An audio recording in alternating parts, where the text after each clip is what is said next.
In contrast to the Pastoral Symphony that preceded it, the Seventh Symphony has no associated program. It is absolute music that conveys pure joy and positive energy in the radiant key of A major. The Viennese audience that attended the premiere of Beethoven's Seventh Symphony in 1813 would have heard it on the same program as Wellington's Victory, a crowd pleaser that commemorates the Duke of Wellington's victory over Napoleon, complete with artillery sound effects.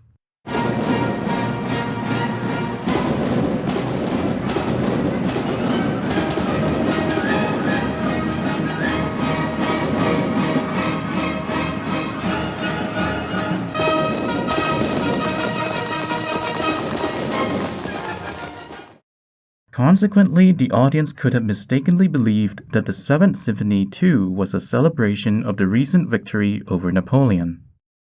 Of course, there is a celebratory tone to the Seventh Symphony as well, but Maynard Solomon ascribes a more universal significance to it, suggesting that the music evokes the carnival, a festive paradise outside of time and history, untouched by mortality.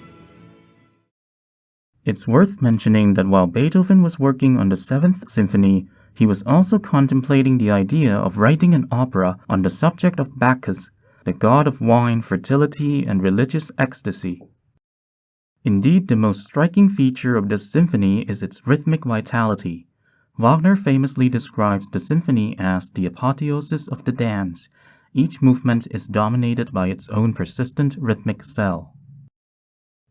Even though Beethoven himself considered the symphony to be among his best works, it received mixed reviews.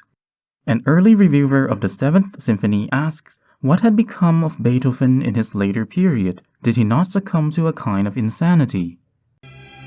Nevertheless, the hauntingly beautiful Allegretto movement quickly became a favorite with audiences and continues to enchant listeners today.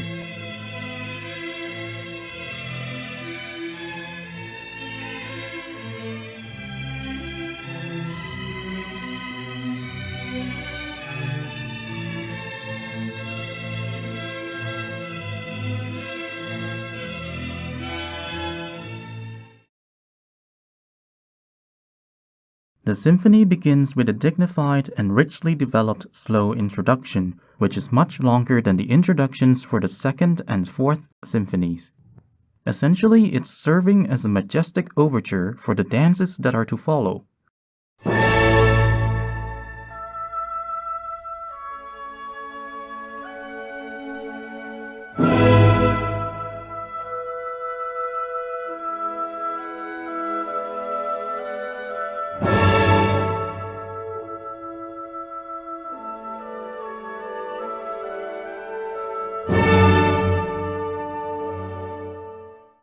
Despite the slow tempo, you can already feel that there's a latent rhythmic energy here that's waiting to be unleashed.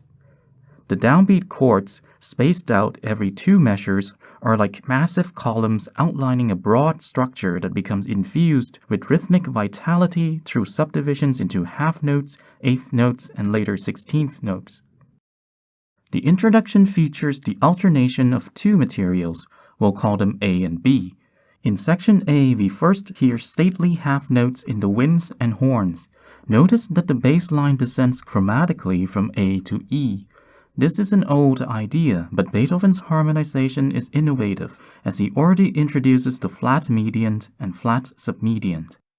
Although the motion from F natural to E as the flat submediant resolves to the dominant doesn't draw much attention to itself here, this will in fact become the culminating event of the introduction.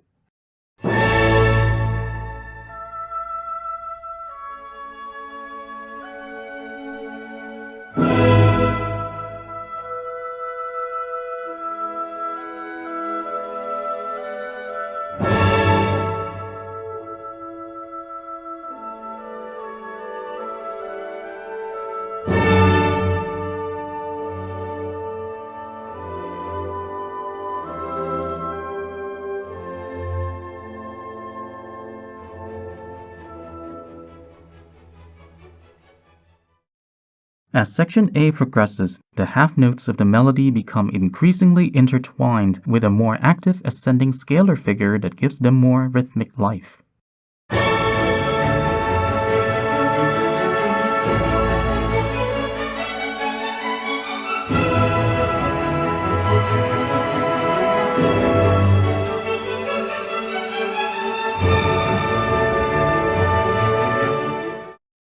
Section B features a more lyrical tune. It's first stated in C major and later in F major, presenting refreshing tonal contrasts to the home key.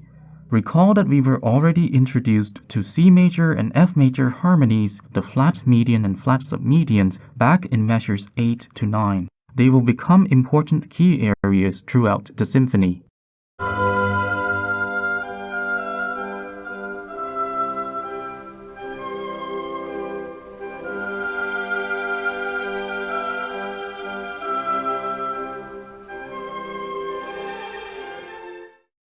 Like in Section A, the melody of Section B becomes intertwined with more active 16th note motion, this time as repeated single notes rather than scalar ascents.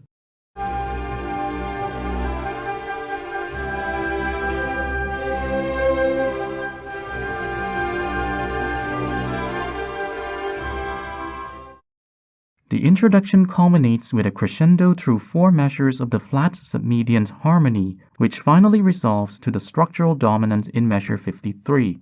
Again, this has already been hinted at in measures 9 to 10.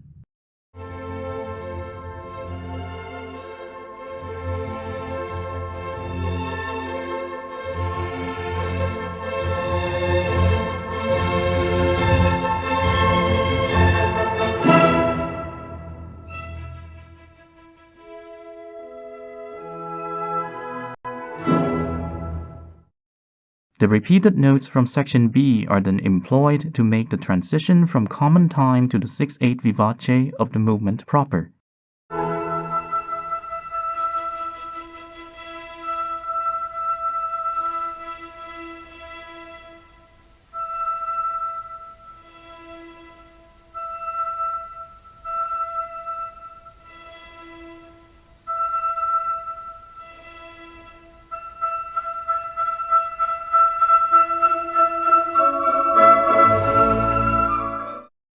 It is unusual for a first movement to be a vivace in 6/8 time. This would be more typical for rondo finales. In any case, the vivace unfolds like a massive jig. The exposition begins as pure rhythm, with the high winds presenting the 3-note dactylic figure that will dominate the movement. What's interesting here is that Beethoven seems to be showing us how the music is built up from its rhythmic foundation, with the harmony added in measure 66 and the melody emerging in measure 67.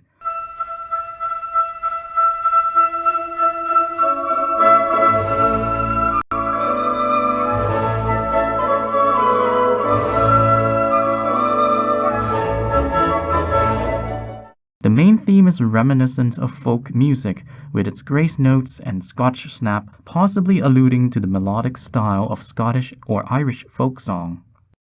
This may not be a coincidence. Beethoven had been making arrangements of Scottish, Irish, and Welsh folk songs for the publisher George Thomson since 1809, and he was still doing so as he was working on this symphony. In measure 109, the melody from the main theme is altered to accommodate more adventurous harmonies, thereby launching the transition.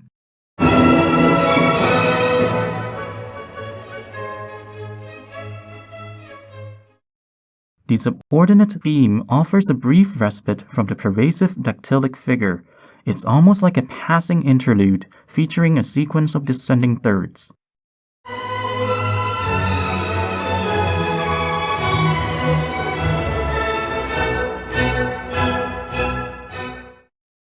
The melody from the main theme reappears in the closing theme, being passed back and forth between the high and low registers to deliver a decisive cadential confirmation.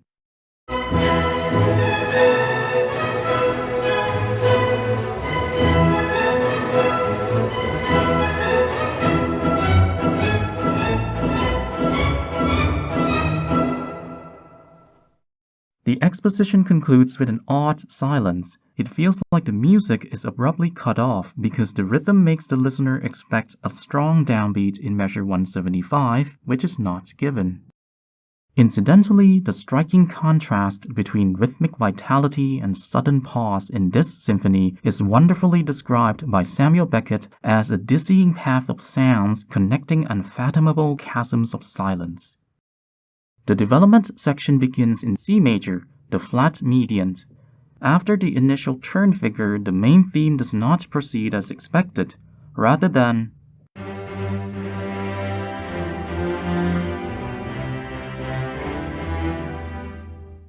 it now skips along with wide-ranging scalar motion and dactylic rhythm. This becomes the subject for canonic treatment.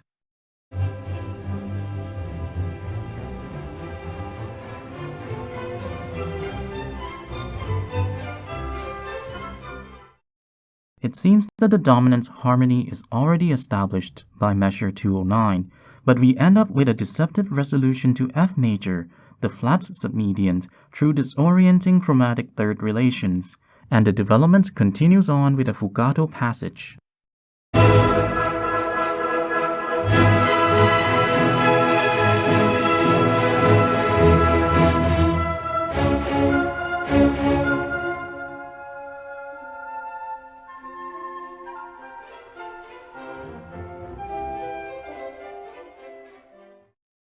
Let's skip ahead to the coda, which begins with a strange semitone drop to A flat. Then, through common tone sleight of hand, A flat major harmony slides to C major, which then proceeds to F major. This progression is vaguely reminiscent of the introduction. In fact, even the bass line is descending mostly chromatically from A to E as well. In this way, there's a linear logic to the seemingly strange drop to A flat.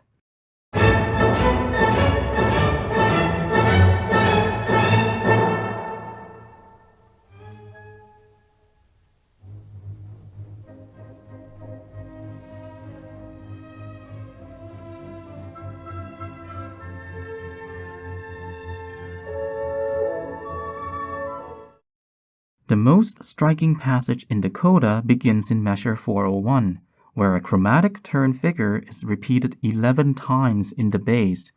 Upon hearing this passage, Carl Maria von Weber reportedly expressed the opinion that Beethoven was now ready for the madhouse.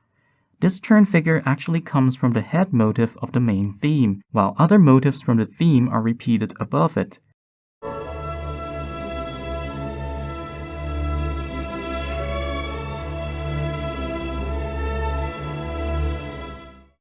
If the turn figure were presented in the treble rather than in the bass, the music would probably sound less strange, but also much less interesting.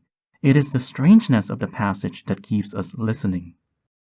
Now we come to the extraordinary second movement, of which an early reviewer wrote in 1816, "The second movement, which since its first performance in Vienna has been a favorite of all connoisseurs and amateurs, is a movement that speaks inwardly even to those who have no training in music. By means of its naivete and a certain secret magic, it irresistibly overcomes them, and it is still demanded to be repeated at every performance." Words prove woefully inadequate to explain what it is about this music that produces such secret magic.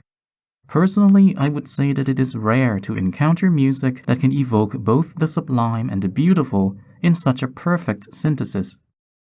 Structurally, the movement seems to be a combination of rondo and variation form. The main theme in A minor undergoes variation every time it recurs. However, an episode in the tonic major also appears twice, which suggests rondo form. As the material in the episode doesn't really undergo any variation, I don't think that it's convincing to call this movement a double variation. The movement begins and ends with the same chord, played by the same instruments. It is the tonic chord in second inversion, which is typically what you would hear in a concerto before the soloist launches into the cadenza. In other words, it's a distinctive sonority that sets the scene, transporting us into a special realm.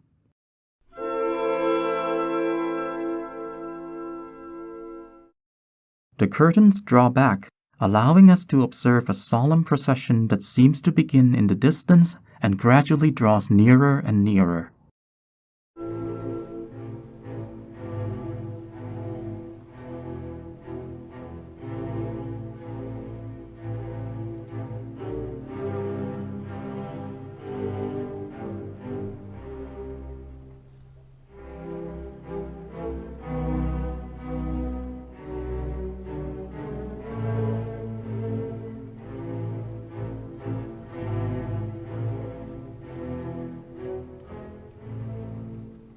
As you've heard, the theme is introduced quietly in the dark, low strings. The violins initially do not play. The theme is notable for its pervasive rhythmic cell and the chromaticism of its second phrase, producing poignant juxtaposition of major and minor harmonies. Have a listen to the remarkable second phrase again.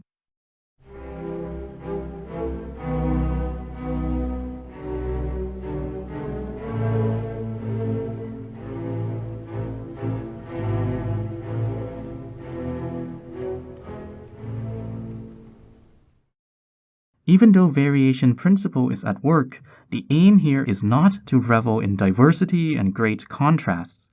Rather, there's an organic process of intensification, a lengthy build-up in volume, texture, and rhythmic activity of the accompanimental figure. It's worth noting that the melody itself does not become richly elaborated.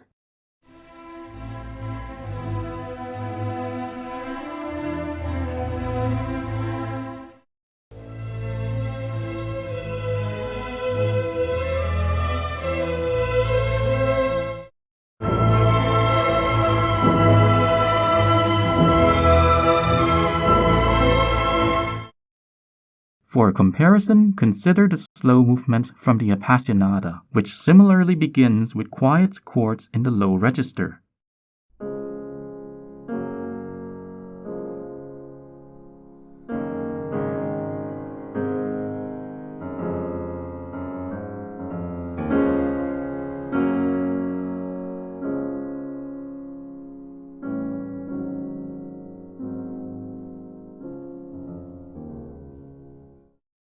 Here, the process of rhythmic intensification is subsequently applied to the treble line as well, and the effect is brilliant.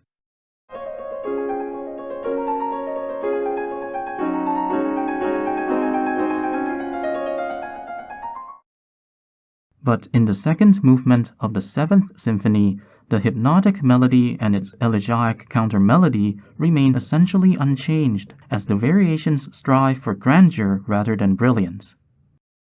The episode in A major that begins in measure 101 contrasts with the preceding variations as the beautiful contrasts with the sublime.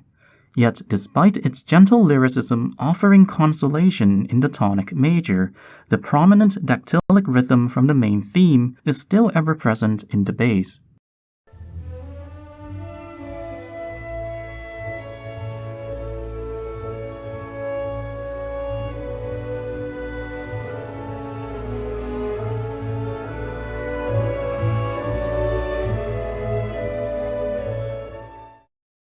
The fourth variation concludes with an additional phrase and leads into a fugal development of the theme.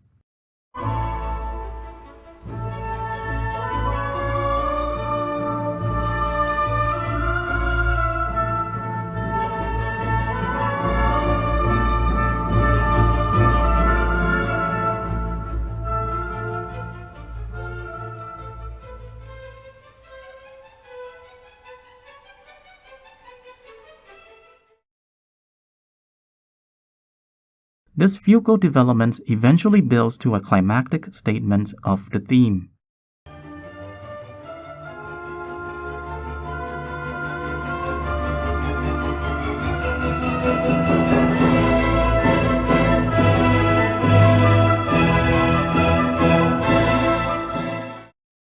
After an abbreviated return of the A major episode, the main theme appears for the last time, divided into two bar segments that are played by different instruments in descending registers.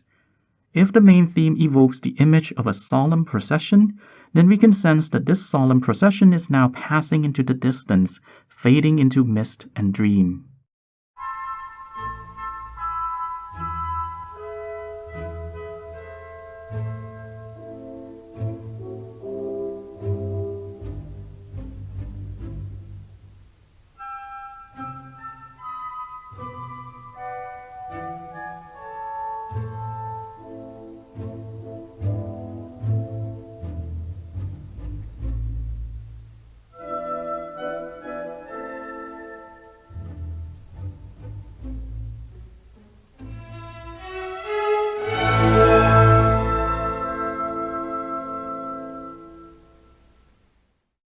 The final chord, which again is identical to the first chord of the movement, is like the curtains closing, transporting us away from this special realm, leaving us with nothing but the remembrance of its secret magic. Cast in F major, the five-part scherzo brings Median's relationships starkly to the foreground. First of all, F major is itself the flat submedian of A major, the home key of the symphony. Beethoven highlights this relationship right at the start of the scherzo, where the theme begins in F major and concludes boldly up a third to A major.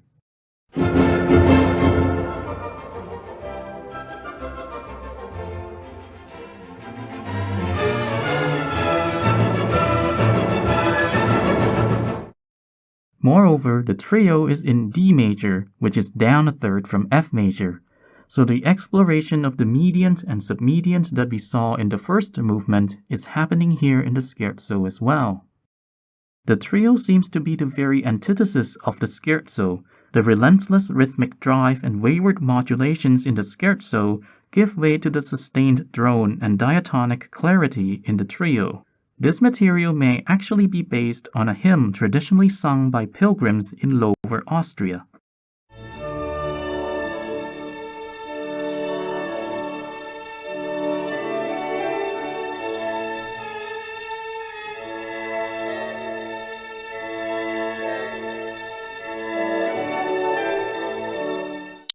If the scherzo appears almost too energetic and mutable, the trio, in contrast, seems almost too predictable, and I think that's precisely the joke of this movement.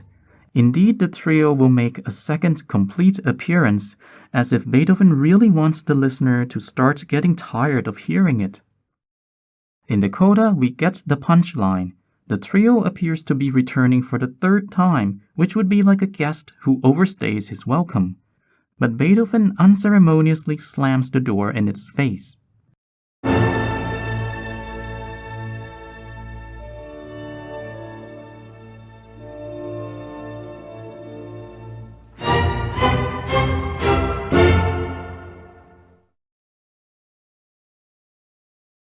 The finale begins with two thundering gestures, then launches into a frenzied, intoxicating dance of powerful rhythmic drive.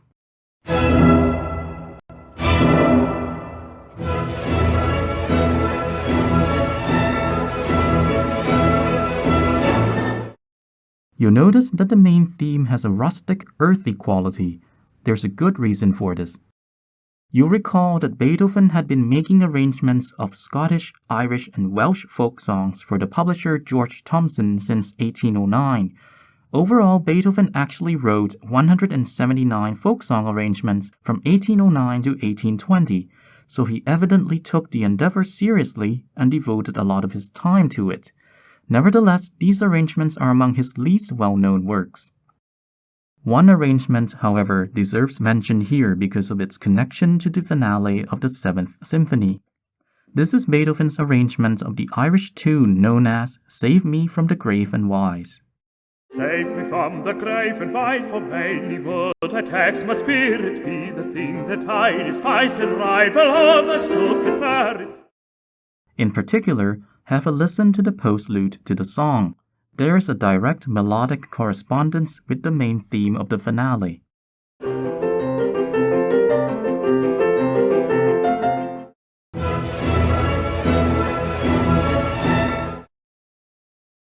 The finale is cast in sonata rather than rondo form, and like in the first movement, the subordinate theme here has a transitory quality. It's also notable that the subordinate theme is presented in C-sharp minor, the mediant, rather than the dominant. This further emphasizes the fact that mediant relationships are an integral feature of the entire symphony.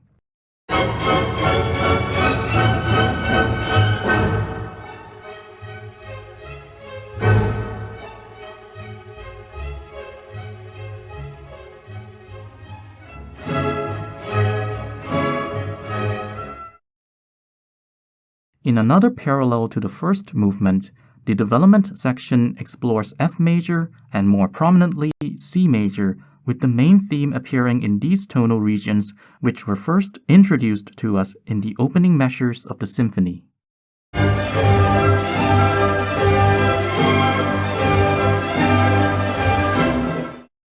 The massive coda harks back to the striking passage in the coda from the first movement with its low register chromatic ostinato.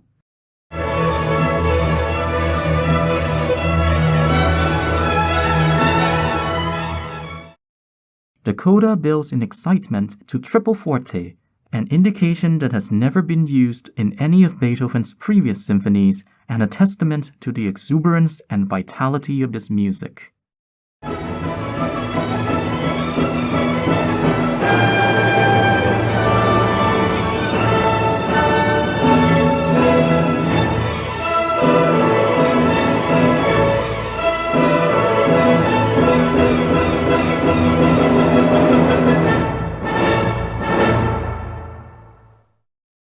Thanks for watching.